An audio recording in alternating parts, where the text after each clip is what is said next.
Olá, meu nome é Mariana Vale, eu sou professora do Departamento de Ecologia e bem-vindos ao seminário número 15. Essa é uma disciplina que está sendo ministrada durante o período letivo excepcional de 2020. Então, para esse seminário, nós vamos receber a professora Érica Caramache, do nosso departamento, que vai falar sobre conservação de peixes de água doce no Brasil. Se vocês quiserem mais informações sobre a professora Érica, consultem as informações no detalhe desse vídeo. Muito obrigada. Olá, eu sou Érica Caramache, sou do Departamento de Ecologia e vou falar com vocês hoje sobre conservação de peixes de água doce no Brasil. Minha especialidade é ecologia de peixes de água doce. Há 27.800 espécies de peixes aproximadamente, que corresponde a mais da metade das espécies de vertebrados viventes, né? Dessa quantidade de espécies, 41% são peixes de água doce. E a maior parte vive na região neotropical, e cerca de 7.000 espécies.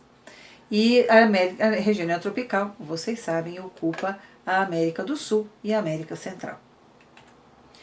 Quem são os peixes de água doce neotropicais? 73% pertencem ao grupo Ostariophysi, uma superordem. Outros peixes importantes nas águas neotropicais são os cicliformes e os ciprinodontiformes. Além disso, a perciformes, osteoglossiformes, etc. Vamos ver a carinha deles? Os caraciformes são os nossos peixes de escama, correspondem a 35%, né, do total dos peixes neotropicais, são as piranhas, os lambaris, os curimbas, os jaraquis, que é esse caso. Os siluriformes são os peixes de couro e de placas ósseas, tá? Então são os bagres e os cascudos. Os gimnotiformes correspondem a 3% e são um grupo especialíssimo, porque eles são chamados peixes elétricos, têm boa parte de sua estrutura transformada em órgão elétrico e são um grupo endêmico da região neotropical. Dos cicliformes, os ciclídeos correspondem a 9% e são peixes que provavelmente vocês conhecem de algum lugar. Os acarás, que todo pescador pega, o tucunaré, que é um bom peixe de pesca esportiva, e os peixinhos de aquário, como a caradisco, a carabandeira, que é esse aqui. Ciprinodontiformes corresponde a 12%, e são os guarus, os sinolébias, os rívulos. São peixes que têm estratégias reprodutivas bem características e bem especializadas. Os 6% restantes envolvem o aruanã e pirarucu, por exemplo, da ordem Osteoglossiforme, a piramboia, que é um peixe de pinói, ou seja, um rélito, um remanescente dos peixes pulmonados que deram origem aos tetrápoda, a pescada de água doce, o baiacu de água doce, as arraias, Potamotrigonidae, é uma família inteira de raias de água doce, e o mussum, que é um simbranquiforme. Então, dentro desse conjunto de peixes teleósteos de água doce, que é um pouco mais de 3.000, né, supera todos os outros grupos dentro da fauna brasileira de vertebrados. As ameaças aos nossos peixes de água doce são basicamente as alterações do hábitat e a sobrepesca, sendo que as alterações do hábitat é de longe, esse conjunto é de longe o mais grave para os peixes. Dentro disso temos barramentos, certificações, distribuição da vegetação ripária, poluição, mudanças climáticas que influenciam também na estrutura do hábitat, e dentro da sobrepesca nós vamos ver alguma coisa daqui a pouco. Um exemplo que nós temos aqui, o represamento, né? Então o barramento de um rio faz com que você tenha muda completamente o sistema de movimento da água, deixa de existir um fluxo, né? Aqui está o fluxo ajusante. Então peixes que se movimentam para se reproduzir, né, eles encontram uma barragem na frente, a qual não podem subir. Então tem o seu movimento reprodutivo bem reduzido. Se ele for muito reduzido, ele perde a capacidade de se reproduzir. E os que estão dentro do reservatório ou estão pré-adaptados a uma água parada, ou tem que se mover a montante até encontrar a água corrente novamente. Então muda completamente a estrutura da comunidade dentro do reservatório. A retificação de canal foi uma prática adotada no Brasil, principalmente no Rio de Janeiro, em nossos rios de baixada. Aqui é um exemplo, é o rio Macaé. Isso aconteceu entre a década de 40 e a década de 70. No caso do rio Macaé, já desde a década de 40. E tem um prejuízo de perder aquelas reentrâncias, né, e a heterogeneidade do ambiente. Então, empobrece muito a comunidade de peixes local pela falta de diversidade de hábitat. No desmatamento marginal, a gente perde o acesso à mata ripária, que sempre traz nutrientes através das frutas, plantas, folhas, troncos caídos, né? E tem o risco de grande assoreamento por causa da lixiviação e erosão marginal. A poluição, ela causa, quando é orgânica, simplesmente de esgoto, causa desoxigenação da água, né? O que altera a respiração dos peixes, ou pode trazer inclusive nutrientes, elementos tóxicos, mutagênicos, eventualmente, disruptores hormonais, enfim, pode criar doenças crônicas, intoxicações crônicas nesses peixes. É um problema sempre muito sério. A poluição biológica é o nome que a gente dá à introdução de espécies não nativas, né? Então aqui no caso temos a tilápia, a tilápia do Congo, a tilápia nilótica, a truta, o bagre africano, são espécies que foram introduzidas dentro do ambiente natural por escape de pisciculturas, né? Por outro lado, existem introduções intencionais, como por exemplo o dourado foi introduzido pelo governo na Bacia do Paraíba do Sul, ele é nativo da Bacia do Paraná e foi introduzido na Bacia do Paraíba do Sul na década de 40. E é uma das causas da redução de várias populações de peixes.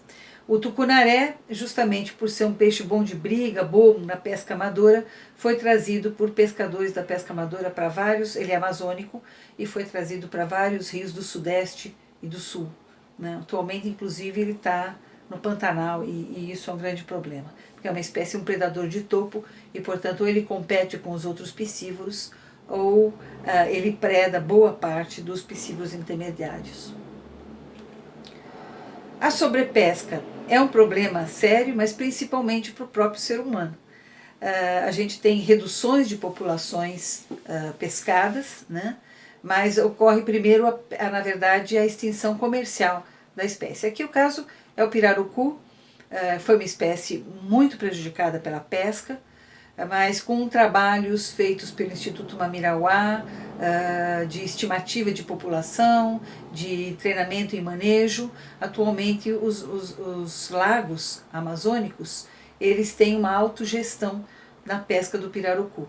E aí ou são lagos que deixam de ser pescados durante um certo tempo, 1 ou 2 anos, ou eles mantêm a pesca num nível de apenas 30% da população estimada. Bom, com todas essas ameaças, quem poderá nos salvar? O Chapolin Colorado? Não, né? O órgão que trata das questões de conservação de espécies no Brasil é o Instituto Chico Mendes para a Conservação da Biodiversidade, que foi criado em 2007. Ele tem por missão formular e implementar políticas públicas ambientais visando a proteção do meio ambiente.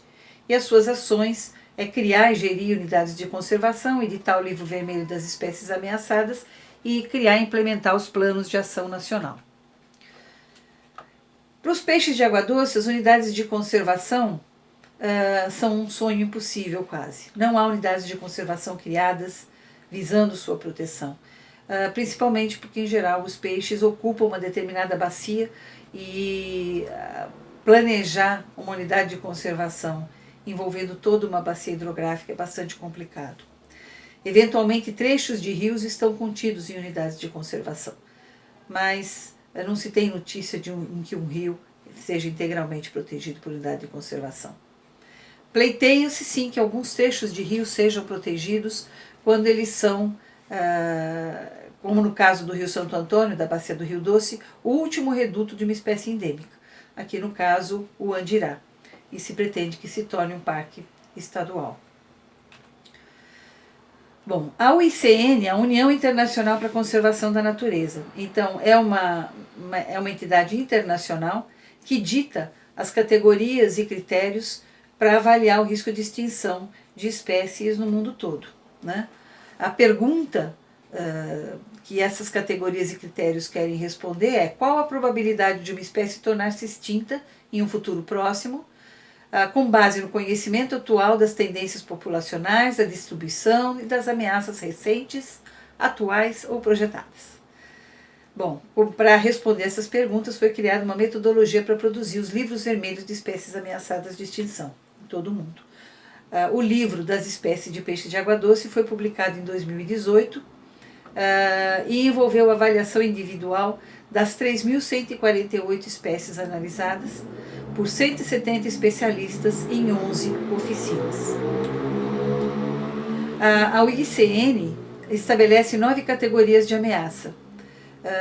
E os peixes de água doce do Brasil, 311 dessas espécies, dos nossos peixes, entraram nas categorias ditas ameaçadas, né? Então, aqui são apresentados 7 categorias, tem mais 2 que não entraram aqui, mas 10% dos nossos peixes estão nesta categoria criticamente ameaçada ou vulnerável. Uma 6ª categoria é a de dados insuficientes.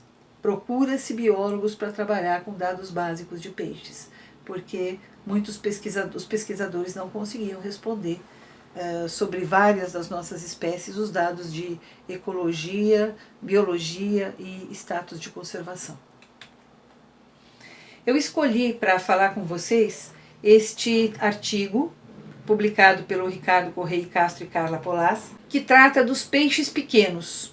Essa é a preocupação deles e faz muito sentido. Peixes de pequeno porte são aqueles com menos de 15 centímetros de tamanho. E eles representam 80% daquelas espécies ameaçadas.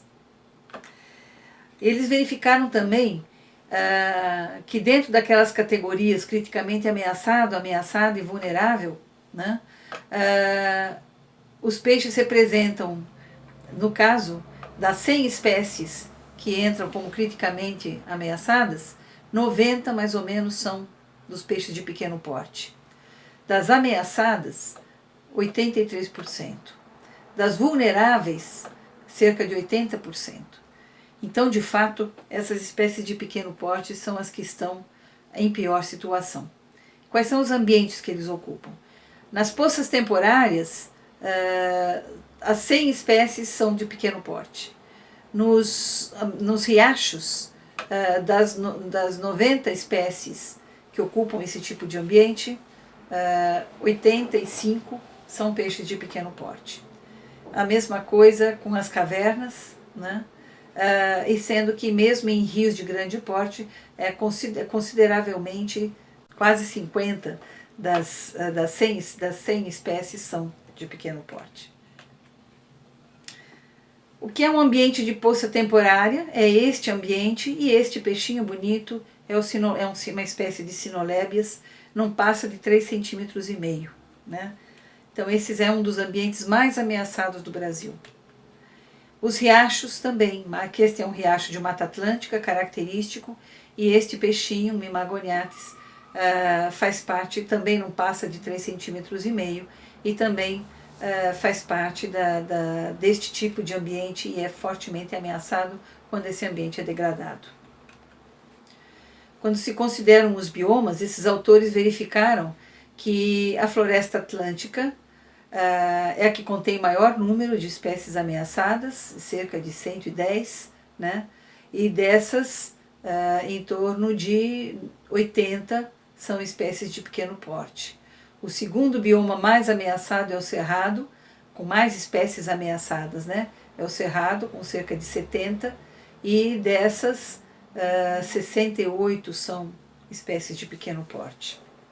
Aqui são áreas de ecótono dos grandes biomas. E os peixes de maior porte? Por enquanto temos ênfase aos pequenos, né, devido ao trabalho, né, do Castro e Polaz, mas vejam só, então os peixes de grande porte ocupam rios maiores, aqui é o rio Mogi Guaçu, né, E neste caso são todas espécies migradoras e todas espécies de grande importância para a pesca, e para a pesca de subsistência, para a pesca comercial. Bom, vocês lembram que a gente falou que o ICMBio é responsável pelos planos de ação nacional. O que é um plano de ação nacional? São políticas públicas pactuadas com a sociedade que visam identificar, orientar as ações prioritárias para combater as ameaças que põem em risco populações de espécies e os ambientes naturais, e visa protegê-los. 71 planos de ação nacional foram implantados desde 2010 pelo ICMBio, sendo que 8 deles envolvem de alguma maneira peixes de água doce, ou integralmente ou parcialmente. Então esses são os 8 PANs que envolvem peixes de água doce. Eu vou destacar 3. O dos rivolídeos, 2012, que é daquelas espécies de pequeno porte, dos peixes e eglas de Mata Atlântica e das espécies aquáticas ameaçadas do Rio Paraíba do Sul.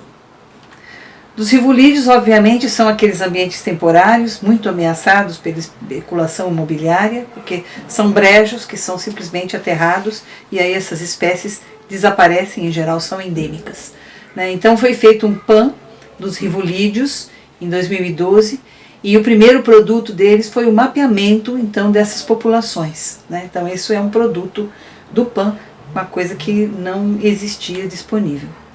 O PAN dos peixes e eglas de Mata Atlântica é mais recente, é de 2019, e tem por objetivo melhorar o estado de conservação e popularizar peixes, eglas, rios e riachos da Mata Atlântica em 5 anos. Essa é a proposta. São ambientes extremamente bonitos e a ideia é que essa ideia da popularização é para que a população, os seres humanos, abracem mais esses ambientes e que desperte o seu senso estético, porque são todos animais e ambientes muito bonitos. O PAN das espécies aquáticas ameaçadas da Bacia do Paraíba do Sul é o mais antigo, de 2010, vai até 2020, e envolve 13 espécies de peixes e um quelônio. E tem por objetivo recuperar e manter espécies, e já teve como produção os mapas de distribuição das espécies, como dos rivolídeos, o acompanhamento e formação dos bancos ex situ, para uma forma de conservação, nós vamos conversar um pouco, monitoramentos e a produção de um livro eletrônico, que é esse aqui, e vários boletins de divulgação. Já foram produtos nesse período. A Bacia do Paraíba do Sul é um rio, o Rio Paraíba se estende por 1.100 quilômetros, ele nasce em São Paulo, no Rio Paraitinga, faz essa curva aqui, na curva de Guararema, e depois segue pelo estado do Rio de Janeiro até desembocar em Atafona. Aqui são algumas imagens do Paraíba. Ele aqui é a nascente no Paraitinga, no Rio Paraitinga, e ele vai atravessando várias cidades, algumas com forte desenvolvimento industrial. Aqui, no caso, é a CSN, a Companhia Siderúrgica Nacional, na cidade de Volta Redonda, que tem que capta muita água e ejeta uma água que já foi bastante ruim para os peixes em determinadas épocas. Hoje é mais fiscalizado. Tem várias barragens, tem 7 barragens ao longo do Paraíba do Sul, e esta daqui é uma pequena central hidrelétrica, mas vejam, passa ao longo da Dutra, em Queluz. Mas vejam, de qualquer forma, corta o rio e muda o seu ambiente, que era um ambiente pedregoso, de água correntosa, e se tornou esse ambiente lêntico. Tem uns trechos de corredeira, onde o rio se reaviva, no trecho médio inferior, aqui no domínio das ilhas fluviais, um ambiente muito bonito e de alta diversidade de peixes.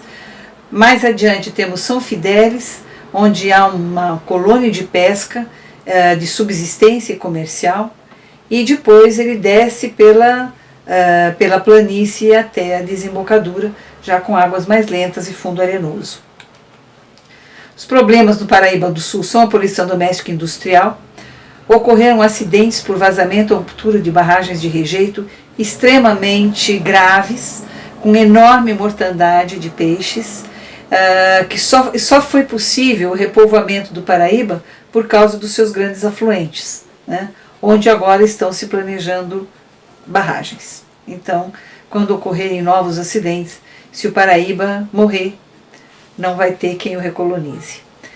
Captação de água é uma coisa importante. O Rio Paraíba abastece muitas cidades e quando entra no estado do Rio de Janeiro, 45% de sua água é desviada para o sistema Guandu, para abastecimento da região metropolitana. E as barragens. Então temos 3 barragens de grande porte em São Paulo, 4 barragens no estado do Rio de Janeiro. A legislação das barragens em relação à ictiofauna tem uma história antiga. Então começa em 1934, quando as espécies migradoras já eram conhecidas, e o Código das Águas tinha um tópico que tratava da conservação da livre circulação dos peixes. Ou seja, todo barramento era obrigado a ter uma escada para que os peixes pudessem ultrapassar a barragem e entrar no reservatório. A questão é que não havia conhecimento sobre a biologia das espécies e se fizeram escadas que mais criaram problemas do que benefícios, grande maioria na verdade. Por exemplo, fizeram escadas tão altas que os nossos peixes não conseguiam pular, mudaram um modelo de escada de salmão para os nossos peixes de Piracema. Então a questão das escadas foi bem decepcionante. Em 1938, um artigo da Lei 794 definiu que represas, rios, ribeirões devem ter como complemento obrigatório obras que permitam a conservação da fauna fluvial, seja facilitando a passagem dos peixes, ou seja, novamente as escadas, seja instalando estações de piscicultura para repovoamento. Na década de 70, isso não foi muito levado em consideração, mas quando foi chegando no final da década de 60 para 70, começou a haver a preocupação, sim, de que essas estações de piscicultura produzissem peixes para mitigar a ação do impacto das barragens, né? E aí ocorreram alguns equívocos curiosos. Por exemplo, as estações de piscicultura criavam tilápias e depois jogavam de avião sobre os reservatórios. Não havia nenhum monitoramento, era uma coisa bem midiática, mas não se, milhares de alevinos jogados nos reservatórios, mas não havia monitoramento se aquilo resultava de fato em algum tipo de subsídio para pesca, por exemplo, ou não. Na década de 80, a Política Nacional do Meio Ambiente definiu os mecanismos para avaliação dos impactos e a proposição das medidas mitigatórias, já considerando uma atividade não obrigatória, mas estudada caso a caso, para cada tipo de barragem. Na Constituição Federal de 1988, foram definidas como obrigações preservar a diversidade e integridade do patrimônio genético do país. Então, os peixes já passaram a ser considerados como um recurso genético, além de manter e restaurar processos ecológicos, proteger a fauna e a flora, vedando práticas que coloquem em risco a função ecológica e que provoquem extinção de espécies. Aqui é um exemplo da imagem da barragem mais antiga do Paraíba do Sul, aliás, a barragem mais antiga do Brasil. É a represa de Ilha dos Pombos, no Paraíba do Sul, no município de Carmo, no Rio de Janeiro. Ela foi criada em 1924, com uma tecnologia considerada avançada na época. Então aqui a gente tem uma visão a montante do reservatório. Aqui esta corda com uma rede, ela tenta segurar as gigogas e outras coisas que descem pelo Rio Paraíba, como sofá, fogão, etc., né? E em seguida a gente tem uma visão ajusante da barragem. Aqui estão as turbinas e esta seta amarela aponta para uma estrutura que vocês estão vendo aqui, ó. Essa estrutura é a escada de peixe. Ela não foi feita na época da construção da barragem, é uma construção posterior, mas ela e não tem um monitoramento, não existe um acompanhamento sistemático para saber qual é a sua eficiência. Mas algumas espécies sobem e tem passagem do Paraíba a jusante para o Paraíba a montante pela escada de peixes de Ilha dos Pombos. Os demais reservatórios não contam com esse tipo de estrutura. Agora, o que nós vamos tratar agora, que é a questão dos bancos ex situ, um outro tipo de conservação, né? Eu vou me basear neste capítulo do livro, que é aquele livro eletrônico produzido pelo PAN Paraíba do Sul e que disponibilizo para vocês no final da aula, tá? Então, esses são os autores, são todos biólogos, todos doutores, e trabalham com conservação de peixe de água doce, são trabalhos pioneiros e importantes. Os peixes como recursos genéticos, a gente tem que tratar, a gente fala da conservação in situ e a conservação ex situ. Conservação in situ são quando as populações são mantidas em seu ambiente natural, tá? Então são considerados recursos genéticos in situ. Então áreas protegidas que incluam rios que podem ser chamados de bancos genéticos in situ das espécies de peixes. Essa é a forma de conservação ideal e prioritária, porque é onde os peixes estão em seu ambiente natural e respondem evolutivamente a esse ambiente. Mas, em alguns casos, o ambiente está tão degradado e as espécies tão ameaçadas que acaba sendo interessante a conservação ex situ, que significa a conservação dos componentes da diversidade biológica fora do ambiente natural e mantidos em local fora das suas condições normais de manejo. São constituídos chamados bancos de genes, bancos de germoplasma. Tá? E há também a modalidade ex situ in vitro, que envolve técnicas de preservação, de criopreservação de células como os óvulos, os espermatozoides, o tecido dos peixes, que são mantidos congelados até o momento de serem utilizados. A pirapitinga do sul, a Brico-Opalinus, foi objeto de uma série de estudos voltados para o aspecto ex situ, né? E ela foi usada como modelo. Em 1987 foi iniciada a avaliação do potencial genético e o grau de consanguinidade das matrizes selvagens de Brico-Opalinus através das análises de marcadores genéticos bioquímicos, através de eletroforese. Além disso, havia necessidade de comprovação de qual a relação genética entre os reprodutores da estação de piscicultura e os peixes recapturados. E para isso foram desenvolvidos estudos com marcadores de DNA mitocondrial e depois com marcadores de microsatélites, isso já na década de 2000. Esse estudo foi conduzido na estação de piscicultura da represa de Paraibuna, da CESP, em São Paulo. Esta é a planta da Estação de Hidrobiologia e Aquicultura. Essa estação foi importantíssima, é importantíssima para a questão dos recursos genéticos, aqui que se desenvolveu o primeiro banco ex situ das espécies ameaçadas. Outro banco ex situ importante é o da ONG Projeto Piabanha, em Itaocara, no Rio de Janeiro.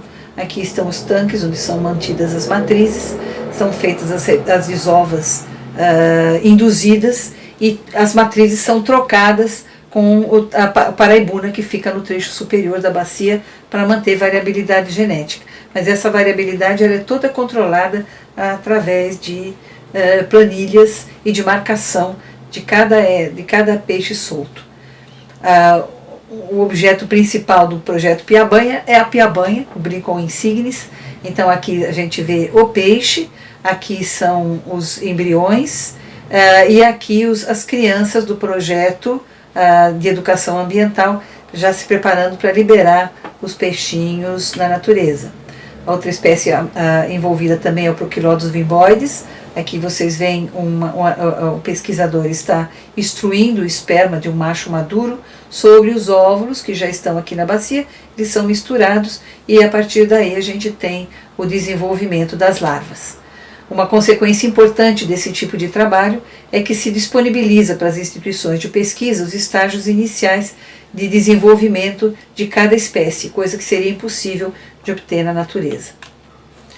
A outra espécie ameaçada de extinção e que está envolvida nesse projeto de banco ex situ é o surubim do Paraíba, Standardmeridium paraibe, que é uma espécie não migradora, mas que habita poções profundos do Paraíba e que se tornou extremamente rara. Também se conseguiu a reprodução e também são animais marcados e acompanhados numa planilha de diversidade genética. Então, os artigos envolvendo esses aspectos são feitos em vários níveis, né? E temos o cascudo leiteiro, que é outra espécie ameaçada, Pogonopoma paraibe, que já temos as matrizes selvagens, mas não se obteve até agora a reprodução em cativeiro. Então, nos bancos ex situ, nós temos a CESP, do Paraibuna, a ONG, o projeto Piabanha e o SEPTA. O SEPTA é o coração dos peixes de água doce no ICMBio. É o Centro Nacional de Pesquisa e Conservação de Peixes Continentais em Pirassununga. É uma planta enorme, vem com matriz, tem 80 anos dessa instituição e trabalhava com piscicultura e treinamento em piscicultura, e a partir de 2007 se voltou para a conservação através do Instituto Chico Mendes. Atualmente mantém as matrizes selvagens das espécies ameaçadas de todo o Brasil. E tem desenvolvido algumas técnicas mais avançadas, que é a biotecnologia aplicada para a reprodução de peixes. Neste caso, este artigo foi publicado por um pesquisador de lá, mas é uma técnica que vem se desenvolvendo no mundo todo para usar a reprodução mediada ou a barriga de aluguel. São casos em que se utilizam espécies resistentes, de fácil manejo e reprodução, como os lambaris, né, em que os pesquisadores esterilizam os indivíduos e inoculam células germinativas de uma espécie ameaçada de extinção nesses indivíduos. Com isso se utiliza então um banco genético de células germinativas dessas espécies, e elas poderão ser utilizadas para produzir alevinos das espécies extintas. Esta técnica foi bastante insensada na época, quando se começou a discutir, em 2016. Esse processo de mediação da reprodução por outra espécie, né, a chamada barriga de aluguel, foi representada aqui num infograma do jornal O Dia, na época do desastre de Mariana, no Rio Doce. Exatamente porque representa uma possibilidade, uma esperança de que espécies do Rio Doce que desapareceram completamente com aquele desastre possam voltar ao rio através dessa técnica, né? Aqui tem a leitura sugerida, o material está disponível com a professora Mariana, e eu agradeço a atenção e estou às ordens, caso vocês tenham, aqui está meu e-mail, caso vocês tenham alguma dúvida ou queiram conversar a respeito, tá bom? Até mais.